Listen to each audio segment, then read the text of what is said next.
3 days after we buried my father, I sat in a law office conference room across from my brother Brandon and our mother. Attorney Patterson cleared his throat and read the will. Brandon inherited Cascade Manufacturing, Dad's company worth $12 million. I got the old farmhouse on Miller Road where we grew up. The place was falling apart, hadn't been touched in 15 years. Brandon laughed out loud. Guess you should have taken better care of Dad in his final days, huh? My face burned with shame and rage. Patterson cleared his throat again. Actually, mister. Brandon, there's more you need to hear about that property. I looked up from the table, confused by the lawyer's tone. Brandon's smirk started to fade. Our mother sat perfectly still between us, her hands folded in her lap like she was at church. Patterson pulled out another document from his folder. Joel, your father's property includes 83 acres of land. More importantly, it includes water rights dating back to 1872. Water rights? I asked. My voice sounded hollow in that cold conference room. Yes. The original land grant gives you complete control over Miller Creek, which runs through the entire valley. Patterson looked directly at Brandon now. Your manufacturing facility sits downstream, Mr. Brandon. According to county records, Cascade Manufacturing requires 300,000 gallons of water daily for its operations. Brandon's face went pale. What are you saying? I'm saying that without Joel's explicit permission, your factory cannot legally access that water.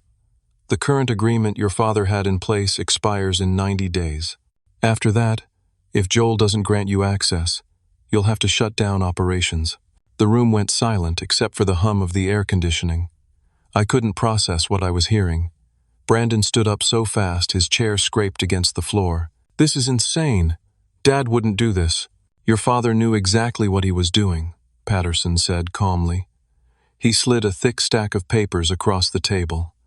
This is the original 1872 land grant deed. The water rights are irrevocable and legally binding. I watched my brother's face cycle through emotions: shock, rage, fear. Then something calculating crept into his eyes. He sat back down slowly. Our mother finally spoke. I don't understand. Why would he do this? I understood, though. The understanding hit me like a physical blow. For 6 months, I'd been the one taking care of Dad. 6 months of watching pancreatic cancer eat away at the strongest man I'd ever known. I took leave from my job as an automotive technician, moved back into that farmhouse, changed his bedpans when he was too weak to make it to the bathroom, held the bucket when the chemo made him sick, sat in those sterile hospital rooms under fluorescent lights while poison dripped into his veins. Brandon visited twice in 6 months. Both times he stayed less than an hour, checking his phone the whole time, making excuses about business demands and important meetings. Dad barely spoke those final weeks. His voice was gone, stolen by the tumor pressing against his throat, but he'd grip my hand with surprising strength. Those pale blue eyes would find mine, and I'd see something there. Gratitude, maybe. Or maybe he was trying to tell me something. Now I knew what it was. Brandon suddenly changed completely. He stood up again, came around the table, and put his arm around my shoulders. The gesture felt wrong, like a snake coiling. Joel, brother, we need to talk about this like family. His voice was warm now, friendly. Family is everything, right? We can work this out together.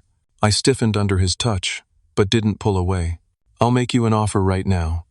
$10 million cash for the farmhouse and the water rights. That's double what the business is worth. We split everything down the middle, both walk away rich. What do you say? He actually pulled out his checkbook right there in Patterson's office. The leather binding was expensive, the kind that said money without trying. Our mother nodded eagerly. Joel, honey, that's so generous. You should take it. $10 million. More money than I could spend in 3 lifetimes. I could pay off my truck, buy a real house, never work another day at the shop, breaking my back under cars for $48,000 a year. But something stopped me. Maybe it was the way Brandon's smile didn't reach his eyes. Maybe it was remembering how he'd looked at his phone while Dad struggled to breathe in that hospital bed. I need time to think about it, I heard myself say. Brandon's mask slipped for just a second. I saw the rage underneath, hot and bright. Then he recovered, squeezed my shoulder hard enough to hurt. Of course, of course. Take all the time you need. He stepped back, straightened his $500 tie. But Joel, you should know the factory employs 600 people. 600 families depending on us to work this out. Their kids, their mortgages, their lives. Think about that. He left without another word. Mother followed him, throwing me a disappointed look over her shoulder. I sat alone with Patterson in that quiet office. Mr. Patterson, what would you do? The old lawyer looked at me for a long moment. Your father was my client for 30 years, Joel. I'm not supposed to say this, but he wanted you to have power in this family for once. Don't give it away too quickly. 2 weeks later, I drove out to Miller Road for the first time since inheriting the property. 23 miles from town, through farmland and rolling hills. I hadn't been back since Dad moved to assisted living 2 years ago. Before that, he'd lived alone for 8 years, ever since Mom left him. She remarried within a year to some accountant named Doug. I never got over it. The farmhouse looked worse than I remembered. The front porch sagged in the middle like a broken back. Shingles were missing from the roof in patches. Up close, I could see cracks in the foundation wide enough to fit my fingers in. Inside was worse. Water damage stained the ceilings brown. The smell of mold hit me like a wall. In the kitchen, part of the ceiling had collapsed, leaving exposed beams and insulation hanging down like guts. Both bathrooms were unusable. The toilets had cracked from freezing. There were dead rats in the walls. I could smell them. My contractor friend Danny came out the next day to give me an estimate. He walked through the whole place, making notes on his clipboard, shaking his head. Joel, man, I'm gonna be straight with you. This place needs minimum $200,000 just to be safe to live in. Foundation work alone is 80 grand. New roof, 40. Electrical is a fire hazard. Needs complete rewiring.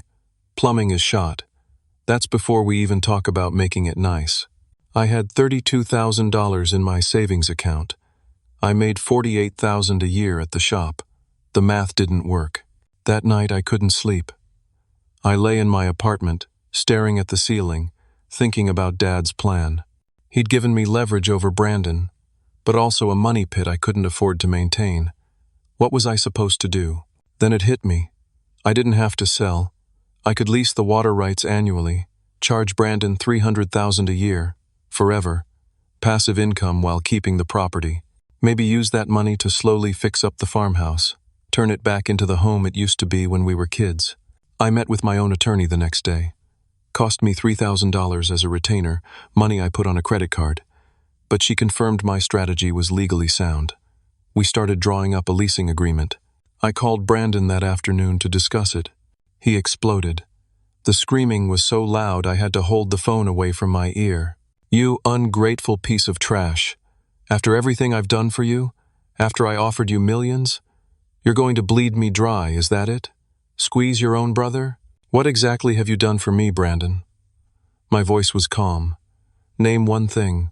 He hung up. 10 minutes later he called back. His voice was different, apologetic, almost gentle. I'm sorry, Joel. I'm sorry. The stress of running the company is overwhelming. I shouldn't have yelled. Can we meet? Talk about this calmly? Dinner tomorrow night, just us? I hesitated. I don't know. Please, we're family. Bring Amanda. Make it a double date. I want to apologize properly. Amanda, my girlfriend of 3 years. She was a nurse at County General, 29 years old, with dark hair and a smile that used to make everything better. We'd talked about marriage, looked at rings together. She'd been there through everything with Dad's death, holding me when I cried, telling me it would be okay. All right, I said. Tomorrow night. I arrived at the restaurant 15 minutes early. It was one of those upscale places downtown where the steaks cost more than a car payment. Not my usual scene. I parked my truck between a Mercedes and a BMW, feeling out of place. Amanda's car was already in the lot. A silver Honda Civic I'd helped her pick out 2 years ago. I'd negotiated the price for her, looked under the hood, made sure she wasn't getting ripped off. Why was she here early? I walked inside. The hostess greeted me with a professional smile. I'm meeting Brandon here, I said. Oh, yes, right this way. She led me through the restaurant. past tables of well-dressed people drinking wine that probably cost $100 a bottle. We turned a corner into a more private section, and there they were, Amanda and Brandon, sitting close together in a curved booth. His hand was on the table, her hand was on top of his. Their fingers were intertwined. They looked up when they saw me. Amanda's face went white. Brandon smiled. "Joel," he said, "you're early." I couldn't move, couldn't breathe. The restaurant noise faded to a distant hum. "What is this?" My voice didn't sound like mine. Amanda started crying immediately. "Joel, I was going to tell you. I swear I was going to tell you." "Tell me what?" But I already knew. My stomach was a cold stone. Brandon stood up. He was taller than me, always had been, bigger. He'd played football in college. I'd been the skinny kid who liked working on cars. "Amanda and I have been together for 6 months, little brother. Started when you were busy playing nurse with the old man. 6 months. Since March. Since I'd moved back to the farmhouse to take care of Dad. She needed a real man," Brandon continued. His voice was casual, like he was discussing the weather, not someone who wipes up other people's mess. Amanda was sobbing now. "I'm sorry. I'm so sorry. But Brandon can give me things you never could, Joel. A real future. Security." She held up her left hand. An engagement ring caught the light. Diamond. Big enough to choke on. My world tilted. Everything I thought was solid turned to sand beneath my feet. The woman I loved. The woman I'd planned a life with. She'd been sleeping with my brother while I was watching our father die. "Still want to negotiate that water deal?" Brandon asked. His smile was razor sharp. I turned and walked out. Didn't run. Walking felt like moving through concrete, but I made it to the parking lot, made it to my truck. Sat there with my hands on the steering wheel, shaking so hard my teeth chattered. My phone rang. I didn't recognize the number but answered anyway. "Joel, this is Patterson. I have new information you need to hear." "Not now." My voice cracked. "Joel, listen to me. I've been reviewing the property records for the farmhouse. There's a geological survey from 1998 I just found. The land sits on top of significant limestone deposits. High grade, valuable for construction aggregate. The mining rights alone could be worth $8 to $12 million. I pressed my forehead against the steering wheel. More money, more leverage, more power. But I just lost the only person I thought would stand by me through anything. "Are you there?" Patterson asked. "Yeah," I whispered. "I'm here." I had more leverage than ever, and I'd never felt more alone in my life. 1 month later, I was living in the farmhouse, despite its condition. I couldn't stand my apartment anymore. Every corner reminded me of Amanda, her toothbrush in the bathroom, her clothes in my closet, the Netflix account we shared. All of it felt like poison. So I moved into the least damaged bedroom in the farmhouse, set up a camping cot, sleeping bag, portable heater, used a camping stove to make coffee in the mornings. It was October now, getting cold. The heater barely kept up.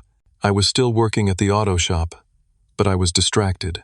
Lost 15 pounds because I kept forgetting to eat. My coworkers noticed. My boss pulled me aside twice, asked if I was okay. I lied and said yes. My mother called every few days, screaming at me. I was destroying the family business. 600 families would starve because of my greed. When I tried to explain about Dad's intentions, she'd hang up. She never once asked how I was doing. My younger sister Tracy lived in Seattle. She sided with Brandon, stopped returning my calls. I was completely cut off from my family, but I had the mining rights. I'd been in contact with a company called Bergman Aggregates. They were very interested in the limestone deposits. They offered me $7 million for 20-year mining rights. The operation wouldn't damage the farmhouse location. It would generate ongoing royalties, too. I was drawing up contracts, planning to use the money to repair the house and start fresh. Finally escape from under Brandon's shadow. Then I found out what he'd been doing. Danny called me one afternoon. "Joel, you know the Watson place north of your property? Just got sold." "Yeah?" Company called Mountain Vista LLC bought it. Paid $900,000, way over market value. Something cold crawled up my spine. Who owns Mountain Vista? That's the thing. It's a shell company. Can't find the real owner. Over the next week, I did research. 3 properties surrounding my land had been purchased in the last month. The Chen property to the east for $1.2 million. The Rodriguez land to the west for $800,000.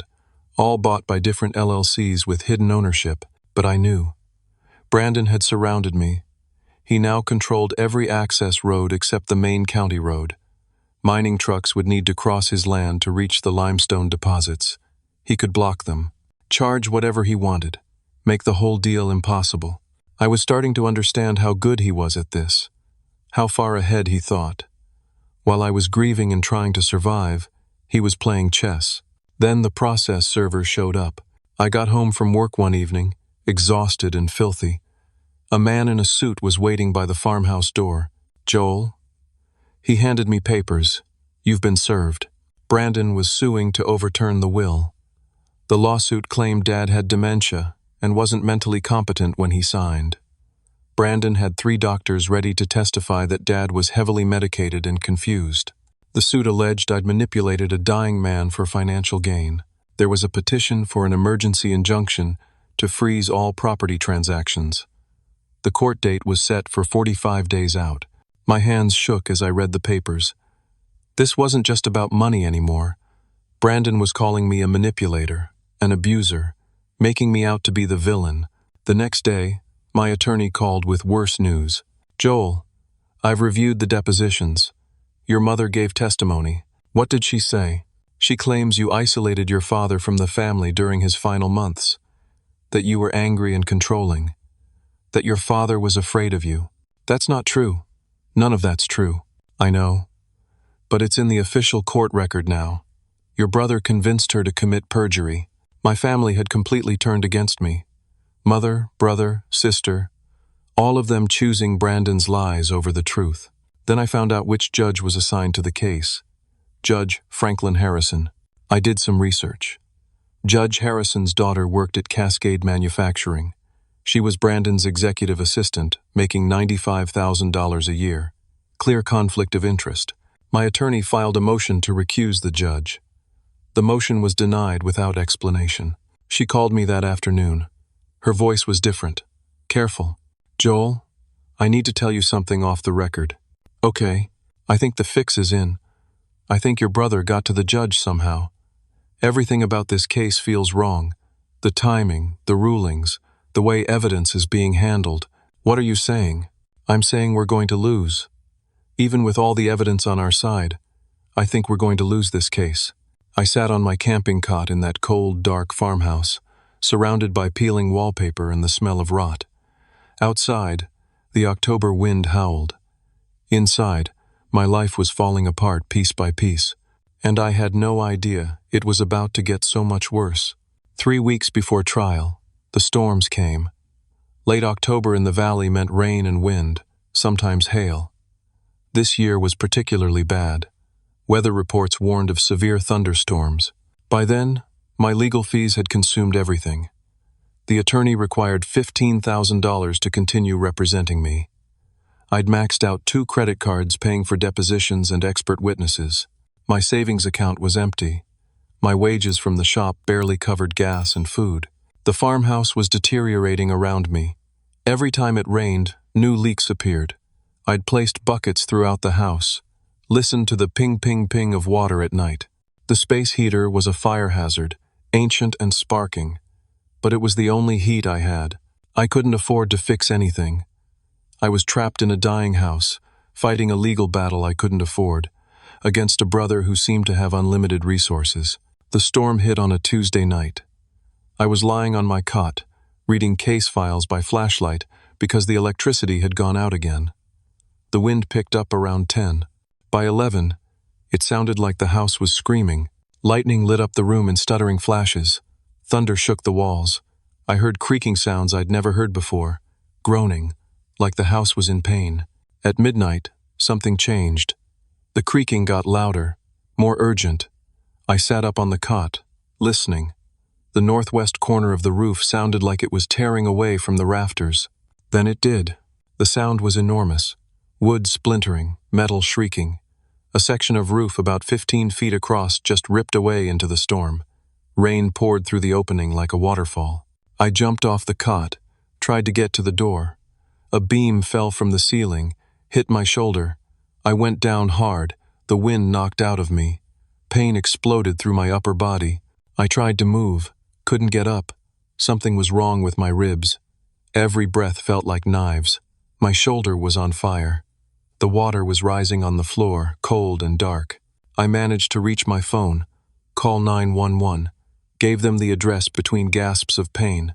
The dispatcher said help was coming. Stay on the line, don't move. The ambulance took 35 minutes to get there. Rural location, one ambulance for the whole county. They were dealing with multiple emergencies. I lay there in the water and debris, listening to the storm tear my father's house apart. By the time the paramedics found me, I was hypothermic and going into shock. Dislocated shoulder, 3 cracked ribs, concussion. They loaded me onto a stretcher, drove me through the storm to County General, the same hospital where Amanda worked. I prayed I wouldn't see her. They admitted me for observation. I had no health insurance. I'd lost it when I took leave to care for Dad. Never got it back.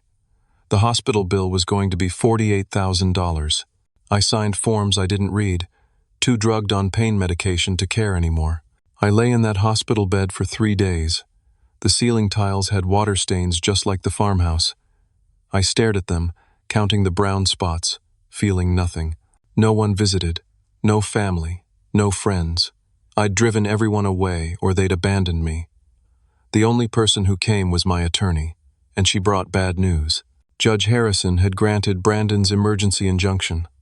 All transactions involving the farmhouse property were now frozen. I couldn't sell, couldn't lease, couldn't develop. The mining deal with Bergman Aggregates was dead.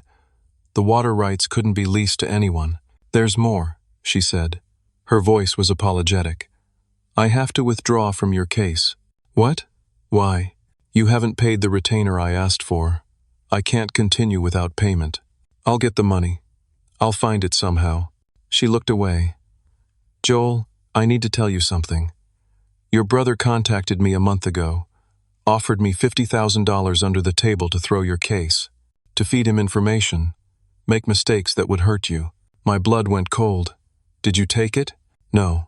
I'm returning his check, withdrawing due to ethics concerns. But the damage is done. He's tried to bribe your attorney. That's going to look bad for you if it comes out wrong. And now you have no representation. Trial is in 2 weeks. She left. I was alone again, drugged and broken in a hospital bed, with no money, no attorney, no hope. On the 3rd day, Brandon visited. He walked in carrying an expensive fruit basket wrapped in cellophane. Apples, pears, grapes, chocolate. The kind of gift you give someone when you're pretending to care. He sat in the visitor chair, crossed his legs casually, looked around the room. Looking rough, little brother. I stared at him. Words wouldn't come. You brought this on yourself, you know. All of it. I made you a fair offer. $10 million. You could be living the good life right now. Instead, you're here. He gestured at the hospital room. Broke. Beaten. Alone. Get out. In a minute. I want you to understand something. The trial is a formality. I've already won. Judge Harrison will rule that Dad was incompetent. The business stays with me. You get nothing, but I'm still willing to be generous. He pulled papers from his jacket, set them on the bedside table. $500,000. Sign the property over to me right now, and I'll wire the money today. You can pay off your debts, start over somewhere else. $500,000 is more than you deserve, Joel. It's more than you'll ever see otherwise. I looked at the papers, at my brother's face, at the life he was offering me. Then I remembered something. 1 week before Dad died, when he could barely breathe, when every word was agony, he'd squeezed my hand, pulled me close, whispered something I couldn't quite hear. I'd leaned in. What, Dad? What is it? Brandon. His voice was just air, barely sound. Brandon will try to take everything. Don't let him win. There's a way. I hadn't understood then. I'd been too focused on morphine schedules and oxygen levels and the horrifying sound of fluid in his lungs. But now I understood. Dad had planned for this. For all of it. He knew exactly what Brandon would do because he knew his son. He'd built something into this situation. A trap. A way out. I just had to find it. Get out, I said again. Stronger this time. Brandon's face darkened. The friendly mask dropped. You're going to regret this. I'll make sure you end up with nothing. Not just broke, destroyed. Your name will be dirt in this town. No one will hire you. No one will help you. I'll make sure of it. He stood up, left the fruit basket, walked out without another word. I lay back against the pillows, staring at the ceiling, knowing I was completely trapped. Knowing Brandon was probably right, that I'd end up with nothing. But there had to be a way.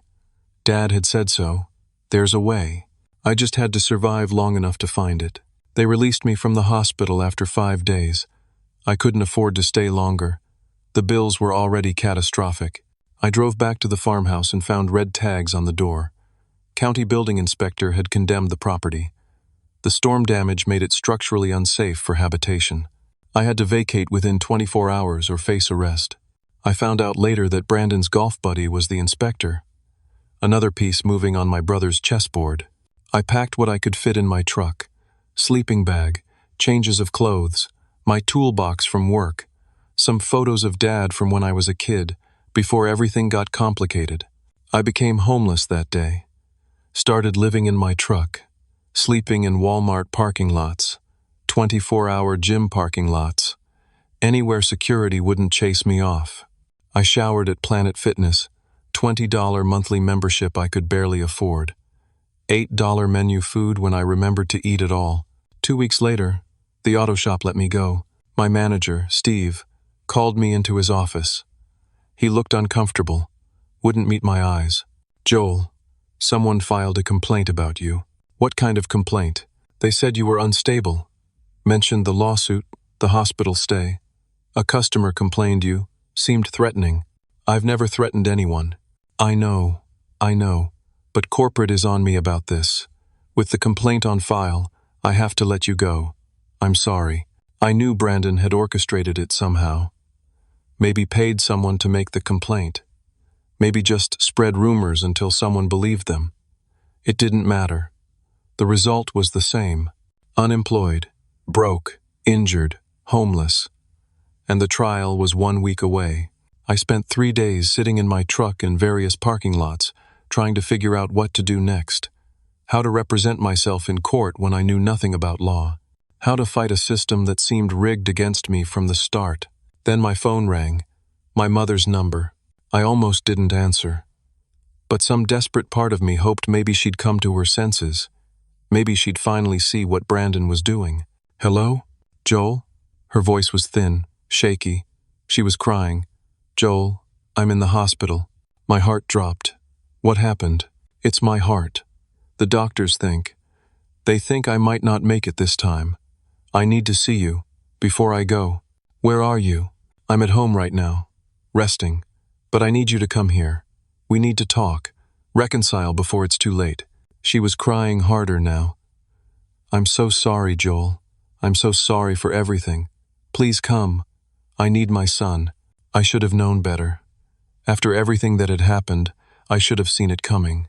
But she was my mother, and I was desperate for any family connection, any sign that someone still cared. I drove to her house. She lived in a nice subdivision on the east side of town with her husband Doug. Big houses, manicured lawns. I parked on the street, walked up the driveway. The door opened before I could knock. My mother stood there, looking perfectly healthy. Behind her stood Brandon, Doug, and 2 police officers. I realized too late it was a trap. That's him, Brandon said, pointing at me. That's my brother. He's been threatening me for weeks. That's not true. One of the officers stepped forward. Sir, we need you to turn around and put your hands behind your back. I haven't done anything. Brandon pulled out his phone, showed it to the officers. Text messages on his screen. Horrible, threatening messages. Talking about violence, about making him pay. Messages I'd never sent. I didn't send those. He faked them. My mother was crying. Real tears. She'd bought into Brandon's performance completely. He's been stalking me too, officers, showing up unannounced, making threats against my husband. I got a phone call from her an hour ago. She asked me to come here. I never called you, she said. I would never call you. You scare me, Joel. Doug stepped up, nodded solemnly. He's been trying to extort money from us, threatening to hurt my wife if we don't pay. It was all lies. All of it. But they'd coordinated their stories perfectly, 3 against 1. And I was the homeless, unemployed, desperate one with everything to gain. The handcuffs clicked around my wrists. You're under arrest for harassment, stalking, and attempted extortion. They put me in the back of the police cruiser. Through the window, I watched Brandon put his arm around our mother, watched her lean into him, sobbing. Watched Doug pat them both on the shoulders like a supportive father figure. They'd turned my own mother against me, made her an accomplice in my destruction. Bail was set at $25,000. I spent 3 days in county jail before a public defender got me released on my own recognizance, but criminal charges were still pending. 3 felonies that could send me to prison for years. The trial was now only 1 week away. I was at absolute rock bottom. No home, no job, no family, facing criminal charges, about to lose a lawsuit that would take away the only thing I had left. I sat in my truck in an abandoned parking lot off Highway 27. Rain pattered against the windshield. November now, getting colder. My breath fogged the windows. I thought about just driving, heading west, leaving everything behind, starting over somewhere with a new name, letting Brandon win. Then I thought about Dad's hand squeezing mine, his whisper, "There's a way." I started the engine, drove aimlessly through town. At 2 in the morning, I ended up at a 24-hour diner on the edge of the industrial district. Spent my last $8 on coffee and eggs. Sat in a corner booth, staring at nothing. An old man at the counter noticed me, kept glancing over. Finally, he stood up, walked to my booth. "You're Joel, right? Frank's boy?" I looked up. He was in his 70s, white hair, deep lines in his face. I didn't recognize him. Frank was my dad, yeah. I'm Frank Morrison. Your dad and I were best friends for 40 years. I was his attorney before I retired. I barely responded. Another connection to a life that felt like it had happened to someone else. He sat down across from me without asking. "Your father talked about you boys all the time. I watched Brandon grow up, watched him get meaner every year, watched your dad's heart break over it. Why are you telling me this?" "Because your father told me if things ever got bad with Brandon, I should find you. He said there might come a time when you'd need help, a time when Brandon would try to take everything." Frank leaned forward. "Looks like things got bad." I met his eyes, saw something there. Knowledge, intent. "What did my dad tell you?" "Plenty. But first, you need to eat that breakfast. Then we need to talk somewhere private. Because what I have to tell you changes everything." We left the diner at 4 in the morning. Frank Morrison drove a beige sedan that was older than me. He took us to his house on the south side of town. Small ranch style, well maintained. Inside was cluttered with books and papers. The home of someone who'd lived alone for a long time. He made more coffee while I sat at his kitchen table, shaking from exhaustion and cold and the last gasps of hope. "Your father and I met in 73, Frank said, pouring coffee into mismatched mugs. We were both young, ambitious. I helped him build Cascade Manufacturing from nothing. Was the best man at his first wedding to your mother. I didn't know that. We had coffee every Tuesday morning for decades. Same diner you found me at tonight. Your father talked about you boys constantly, bragged about you when you were kids. Then watched Brandon change, get harder, get greedy. It broke his heart." Frank sat down across from me. "When your father got sick 3 years ago, he asked me to draft his will. I wrote the original version that gave everything to Brandon. That's what Frank wanted at first. Keep the business in the family, traditional succession. What changed? You did. Or rather, Brandon did. 2 years ago, when Frank moved to assisted living, Brandon didn't visit once, not once in 6 months. But you were there every week. Then the cancer came back, and you quit your job, moved home. Your father saw who his sons really were, Frank pulled folded papers from his jacket, set them on the table between us. 6 months before your father died, he called me, asked me to add something to the will, something secret, a codicil. What's a codicil? An amendment, an addition to the original will. Page 7, paragraph 12, subsection C. You never saw this at the reading because Patterson skipped over it. Why would he skip it? I have my suspicions. But read this first. I unfolded the papers. Legal language, dense and confusing. But then I found the section Frank was pointing to. In the event Brandon Daniel inherits Cascade Manufacturing and Joel Michael inherits the property on Miller Road, the following conditions shall apply.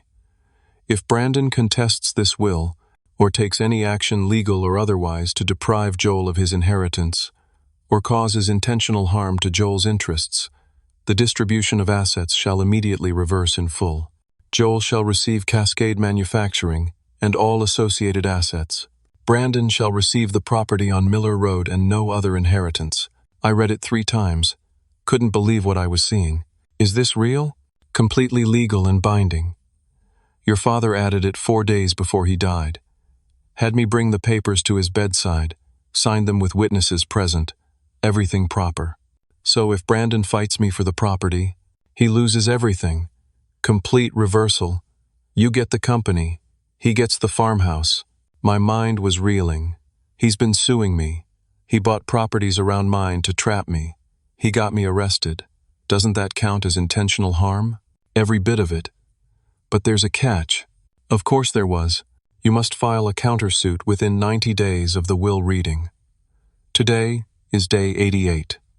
The trial is in 5 days, which is day 93. But the filing deadline is day 90. That's Wednesday at 5 in the afternoon, when the courthouse closes. That's tomorrow. Yes, tomorrow. I had to file legal papers tomorrow. Papers I didn't know how to prepare. At a courthouse where I had an outstanding warrant for missing a court date on the harassment charges. If I showed up, they might arrest me on the spot. Frank, I don't know how to do any of this. I'm broke. I don't have an attorney. I have a warrant out for my arrest. I know. I've been following your situation. Your brother is thorough. I'll give him that. Then how am I supposed to file anything? Frank slid more papers across the table. I've already prepared everything. The countersuit. All the evidence documented. Affidavits from your former attorney about the bribery attempt. Proof of Judge Harrison's conflict of interest. Evidence that the text messages in your arrest were fabricated.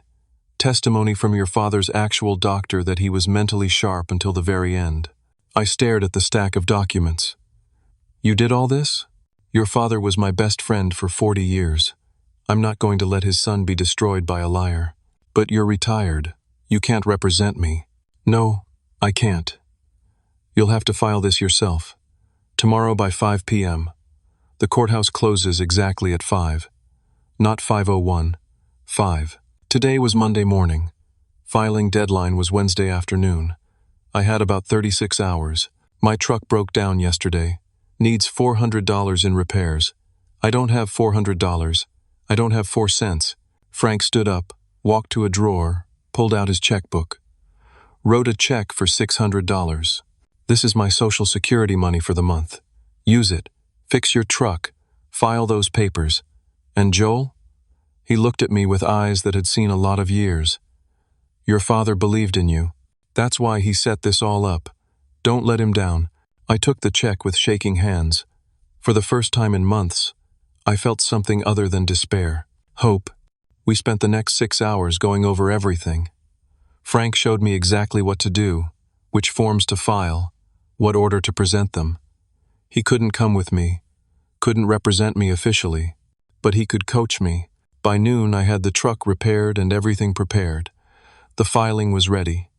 I just had to survive until Wednesday afternoon, walk into that courthouse, and submit the papers. At 6 p.m. Monday evening, I was leaving Frank's house with all the documents. Walking to my truck in the driveway, a black Range Rover pulled up, blocking me in. Brandon got out. 2 men I didn't recognize got out with him. Large men, the kind you hire when you need muscle. Hey there, little brother. Brandon's voice was casual, friendly. Funny seeing you here. Been having Frank followed for a few weeks now. Interesting that you two finally connected. My stomach dropped. He'd been watching us, listening. You can't stop me from filing, Brandon. Can't I? He smiled, gestured to the two men. These gentlemen are going to make sure you don't make it to the courthouse Wednesday. Nothing personal, just business. The men started walking toward me. I looked back at Frank's house. The old man was standing in the doorway, face pale. Run, Joel, Frank shouted. I threw my coffee at one man's face, scrambled into my truck. The engine turned over. I backed out fast, nearly hit the Range Rover, pulled forward and drove. In my mirror, I saw one of the men grab Frank. Saw Brandon hit the old man, knock him to the ground. Guilt tore through me, but I kept driving, because Frank was right. I had to file those papers. It was the only way to stop Brandon, the only way to honor what Dad had planned. I drove through the night, paranoid, watching for the Range Rover. Stopped at a 24-hour copy shop at 3 a.m., made copies of everything, just in case. Locked the originals in a storage locker I rented for $20. Tuesday morning, 6 a.m., 35 hours until deadline. I drove toward the courthouse to scout it out. The truck started running rough. Temperature gauge climbing. Smoke coming from under the hood. Brandon's men must have sabotaged it at Frank's house. Cut a coolant line or loosened something. The truck was dying. I made it to downtown before the engine seized. Parked in the courthouse lot. The building didn't open until 8:30. The doors were still locked. At 7, the Range Rover found me. Brandon and his men got out slowly, taking their time. I was trapped. I grabbed the documents, ran to the courthouse steps. They followed. A small crowd of early morning people watched. Someone heading to work, a jogger, an old woman walking her dog. Brandon caught up to me at the courthouse doors. You're going to tear up those papers right now, he said. I clutched them to my chest. No, he pulled out his checkbook one more time. The same leather-bound checkbook he'd used at the first lawyer meeting. How many times had he tried to buy me? $1 million, Joel. Final offer. Walk away right now, and you get 1 million cash, or I will destroy you. More than I already have. You'll end up in prison. You'll have nothing. No one. You'll die alone and forgotten. I said no. One of his men grabbed my injured shoulder. Pain exploded through my body. I cried out, nearly dropped the papers. A courthouse security guard came outside. Middle-aged, bored-looking. What's going on here? Brandon's men backed off immediately. Put their hands up, innocent expressions. Nothing, officer. Just a family discussion. The guard looked at me, saw my face, the pain, the desperation. You okay? I need to file these papers when the courthouse opens. Lobby opens in 90 minutes. You can wait inside when we unlock the doors. Brandon and his men backed away, but they didn't leave. They positioned themselves at different exits, waiting, watching. At 8:30, the doors unlocked. I rushed inside, up to the 3rd floor, to the county clerk's office. Filed everything, all the documents, all the evidence. The clerk reviewed them, stamped them, said they needed a judge's signature to be official. Judge won't be available until 10 a.m. 2 hours. I had to wait 2 more hours. And Brandon knew I was here. At 9:45, Brandon walked into the clerk's office with his men. Saw me sitting there, came straight toward me. I stood up. Stay away from me. Give me those papers. They're already filed. He lunged for the clerk's desk, tried to grab the stamped documents. Security guards appeared, grabbed him, pulled him back. Sir, you need to leave. That's my brother. He's trying to steal from me. They escorted Brandon out. But his men stayed at the exits, watching, waiting. At 10 a.m., Judge Sandra Martinez came to chambers. The clerk brought her the filing. She reviewed it in her office for 20 minutes that felt like hours. Then she called an emergency hearing. Right there, 2 p.m. that same day. Both sides present arguments. Judge Harrison had recused himself after my filing showed his conflict of interest. Judge Martinez was known for being strictly by the book, uncompromising, fair. At 2 p.m., we all gathered in a courtroom. Me representing myself, Brandon with his expensive attorney in a $3,000 suit. They argued the reversal clause was unclear, that it didn't apply, that I was misinterpreting Dad's intentions. I presented Frank's evidence, the bribery attempt, the fabricated arrest, the property manipulation, Judge Harrison's daughter working for Brandon, my mother's perjured testimony. Then, Frank Morrison walked in. His face was bruised, left eye swollen shut. But he walked to the witness stand and testified. About Dad's final wishes, about 40 years of friendship, about watching Brandon become exactly what Dad feared. He produced Dad's original handwritten notes. I'd never seen them. Frank had kept them safe all this time. Dad's handwriting, shaky from the cancer but readable. Brandon has become what I feared, greedy and cruel. Joel is the son I hoped both would be. He deserves everything. Make sure Brandon can't steal it. A representative from Bergman Aggregates testified about the mining deal Brandon sabotaged. A factory floor manager testified about Brandon embezzling from Cascade, manufacturing, creative, accounting, vendor kickbacks. The company was being run into the ground. Judge Martinez took 30 minutes to review everything in her chambers. When she came back, her face was stern. I've reviewed all evidence and testimony. This is one of the most clear-cut cases of malicious intent I've seen in 20 years on the bench. She looked at Brandon. Mr. Brandon, you have repeatedly and systematically tried to deprive your brother of his rightful inheritance. You've used bribery, fraud, physical intimidation, and manipulation of the legal system. The reversal clause in your father's will is clear and enforceable. She looked at me. Mr. Joel, I'm ruling in your favor on every count. The will's reversal clause is now in effect. You are awarded Cascade Manufacturing and all associated assets. Your brother receives the property on Miller Road as specified in the original distribution. Additionally, Mr. Brandon will pay all your legal fees, hospital bills, and damages. I'm also ordering a full investigation into Judge Harrison and Attorney Patterson for potential corruption. The gavel came down. I couldn't move, couldn't process it. Brandon was screaming, his attorney trying to calm him down. Security had to escort him out. I'd won. Against everything. Against all odds. Frank put his hand on my shoulder. His good eye was wet. Your father would be proud. 2 months after the trial, I stood on the front porch of the farmhouse, looking out over 83 acres of land my father had loved. The November wind was cold, but the sun was shining. The house looked different now. I'd sold Cascade Manufacturing to a competitor for $19 million, used $2 million to completely restore the farmhouse. New foundation, new roof, all new electrical and plumbing. The exterior was painted white like it had been when I was a kid. The porch didn't sag anymore. Inside, hardwood floors gleamed. The kitchen where Mom used to make Sunday breakfast was bright and clean. My old bedroom upstairs had new windows that let in morning light. I'd kept some of the money from the sale, invested it wisely, paid off every debt, the hospital bills, the credit cards, even paid back Frank's $600, though he tried to refuse it. Bergman Aggregates still wanted the mining rights. I sold them for $8 million, with a stipulation that they couldn't damage the farmhouse area. They'd start operations in the spring. Ongoing royalties would come for 20 years.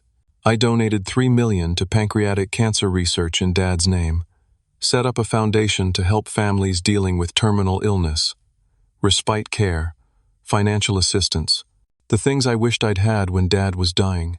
The legal system worked slowly, but it worked. Judge Harrison was forced to retire after an ethics investigation. Attorney Patterson lost his license. Brandon's criminal charges for assault on Frank and attempted bribery were still pending. My sister Tracy reached out a month after the trial. She'd heard everything that happened, finally saw through Brandon's lies. She apologized for not believing me, for abandoning me when I needed family most. We talked on the phone for 3 hours, cried together, made plans for her to visit at Christmas. I told her she was always welcome in the farmhouse. That family wasn't about who hurt you. It was about who stood by you after you'd been hurt. My mother never apologized. She stayed loyal to Brandon, even after everything came out. even after the judge's ruling. She sent me one email saying I'd destroyed the family, that I should be ashamed of myself. I didn't respond. Some relationships can't be repaired. Some bridges burn completely. I'd made peace with that. She'd chosen her path. I'd chosen mine. Amanda tried to contact me after Brandon lost everything. Left her with nothing but broken promises and an engagement ring bought on credit he couldn't pay off. She sent texts, emails, showed up at the farmhouse once. I didn't answer, didn't open the door. She'd made her choice when it mattered. I'd learned what I needed to know about her character. 3 weeks after the trial, I met someone new. Her name was Claire. She worked at the diner where Frank found me that night. She'd seen me at my absolute lowest point, broke and desperate and broken. She'd been the one who served me those $8 eggs. She told me later she'd noticed me, the sadness in my eyes, how I'd looked like someone who'd lost everything but was still trying to fight. We started talking, just coffee at first, then dinner. She was kind, real, didn't care about the money or the property. She'd liked me when I had nothing. That meant everything. We took it slow. Both of us had been hurt before, but there was something there, something that felt right. Frank Morrison moved into the restored guest house behind the main farmhouse. He didn't have much family left. His wife had passed years ago. His kids lived out of state. I told him he was welcome to stay as long as he wanted. He'd saved my life, given me back my father's legacy. The least I could do was give him a home. He sat in a rocking chair on the back porch most evenings, watching the sunset over the valley. Sometimes I'd join him. We'd talk about Dad, about the old days, about the future. "Your father would sit right here," Frank said one evening. "Same view. He'd talk about you boys. Hope you'd both turn out all right." "1 out of 2, I said. "The right one." I thought about Brandon sometimes, wondered where he was, what he was doing. The last I'd heard, he'd moved out of state. Couldn't stand the shame of everyone in town knowing what he'd done. Couldn't face the criminal charges. The farmhouse he'd inherited was still condemned, still falling apart. He never fixed it. Eventually, he sold it to a developer for $30,000. Everything Dad had built with his own hands, sold for the price of a used car. I could have been angry. Part of me was. But mostly, I just felt sad. Sad that greed had destroyed my brother, turned him into something unrecognizable. Dad had seen it happening, had tried to prevent it, had built this elaborate plan to protect me and punish Brandon. And it had worked. On a cold December evening, I stood at Dad's grave. It was in the cemetery on the hill, overlooking the valley. Simple granite headstone with his name and dates. I'd added an inscription below. He taught his son what really matters. "I did it, Dad," I said to the stone. "I found the way. Just like you said." The wind blew through the bare trees. Somewhere, a bird called. The sun was setting, painting the sky orange and red. I thought about everything I'd learned, about greed and what it does to people, about loyalty and sacrifice, about the difference between what's valuable and what matters. Dad hadn't left me a business.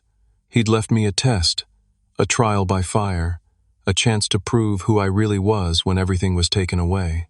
And I'd passed, not because I was smarter than Brandon, not because I was stronger, but because I'd learned something he never could. That real wealth isn't measured in dollars or property or power over others. It's measured in integrity, in doing right even when it costs you everything, in staying loyal to the people who need you, in fighting for what's just, even when the fight seems impossible. Dad gave me the old farmhouse because he knew I'd see it for what it really was. Not a burden, not a punishment, but a foundation, a place to build something real, something that would last. Brandon saw the business as power, as a way to control people and accumulate more. That's why he lost it. I saw the farmhouse as home, as a connection to everything that mattered. That's why I kept it. 6 months of caring for a dying man had seemed like a sacrifice, like I was giving up my life, my career, my future, but it was the opposite. I was building something, a relationship with my father in his final days, an understanding of what really mattered. A foundation strong enough to survive my brother's attacks. Everything Brandon did to destroy me just made me stronger. The lawsuit taught me to fight. The betrayal taught me who to trust. The homelessness taught me what I could survive. Rock bottom taught me there was nowhere to go but up. And Dad's plan gave me the tools I needed when the time came. I walked back to my truck. Claire was waiting for me in the parking lot, sitting in her car. She'd offered to come with me to the cemetery, but I'd needed to do this alone. When she saw me, she got out, came over, hugged me without saying anything. Some people just know when you need that. We drove back to the farmhouse together. Frank was making dinner in the kitchen, something simple, pasta and salad. He'd insisted on cooking, said he needed to feel useful. We ate together at the big kitchen table Dad had built with his own hands 40 years ago, talked about ordinary things, laughed at stupid jokes, made plans for Christmas. It was everything I'd ever wanted. Not the money, not the victory over Brandon, just this: family, home, peace. Later that night, I sat on the porch alone. The stars were bright. The air was cold and clean. I could hear Miller Creek running through the valley below, the same water that had given me leverage over Brandon, the same water that had saved me. I thought about making a call, reaching out to Brandon, offering reconciliation. Part of me wanted to. Part of me missed my brother, or maybe I missed who he used to be before greed changed him. But I didn't call. Some bridges stay burned. Some people don't want to be saved. Brandon had made his choices. He'd have to live with them. I'd made mine too, and I was at peace. The farmhouse lights were warm behind me. Inside, people who cared about me, people I cared about. A life built on something real. Dad had left me more than property. He'd left me wisdom, a lesson about what matters, about who to be when no one's watching, about fighting for what's right even when it costs everything. I'd learned that lesson, lived it, survived it, and now I got to pass it on. The foundation I'd started was helping 3 families right now. People dealing with terminal illness, people who felt alone and overwhelmed like I had. I couldn't fix everything, couldn't save everyone, but I could help, could make a difference. That was Dad's real legacy. Not the business, not the property, but the understanding that we're measured by how we treat people when they're at their weakest, by whether we show up, whether we care, whether we do right even when no one's forcing us to. Brandon never learned that lesson. Maybe he never could. His whole life was about accumulation, about winning, about having more than everyone else. My life was about something different now, about connection, about meaning, about building something that would last longer than any bank account. I looked up at the stars, thought about Dad, hoped he could see this somehow, the farmhouse restored, his son living the kind of life he'd hoped for, the lessons passed on. "Thank you," I whispered to the night. "For everything." The wind answered. The creek sang. The farmhouse stood solid behind me. I was home, and that was worth more than $12 million. More than any inheritance. More than winning. It was worth everything. So let me ask you something. Have you ever had to choose between what's profitable and what's right? Between family loyalty and standing up for yourself? How did you handle it? I'd love to hear your stories in the comments below. If this story meant something to you, if it reminded you that integrity matters more than money, please hit that like button. Subscribe to hear more stories about real people facing real challenges. And share this with someone who might need to hear it. Someone who's fighting their own battle. Someone who needs to know they're not alone. Thank you for listening to my story. Thank you for being here. I hope whatever you're facing right now, you find the strength to do what's right, to fight for what matters, to never give up, even when it seems impossible. Take care of yourselves, take care of each other, and remember what really matters at the end of the day. It's not what you have, it's who you are.